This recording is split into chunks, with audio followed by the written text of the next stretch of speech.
ایک عورت بڑی کثرت سے عبادت کرنے والی تھی۔ جب اس کا انتقال ہونے لگا تو اس نے اپنا سر آسمان کی طرف اٹھایا اور کہا کہ اے وہ ذات جو میرا توشہ اور جو میرا ذخیرہ ہے اور جس پر زندگی اور موت پر مجھے بھروسہ ہے، مجھے مرتے وقت رسوا نہ کرنا اور قبر میں مجھے وحشت میں نہ رکھنا۔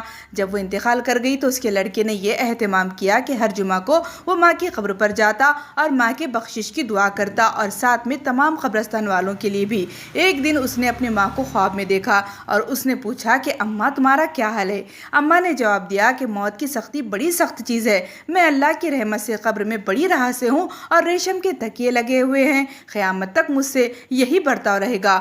بیٹے نے پوچھا کہ میرے لیے کچھ خدمت ہو تو کہو امی جان۔ اماں نے کہا کہ بیٹا ہر جمعہ کے دن میری قبر پر آ کر اسی طرح بخشش کی دعا کرنا اور اس کو نہ چھوڑنا، اور تو جب قبرستان آتا ہے تو سارے قبرستان والے خوش ہو کر مجھے مبارکباد دینے آتے ہیں، مجھے بھی تیرے آنے سے بے حد خوشی ہوتی ہے۔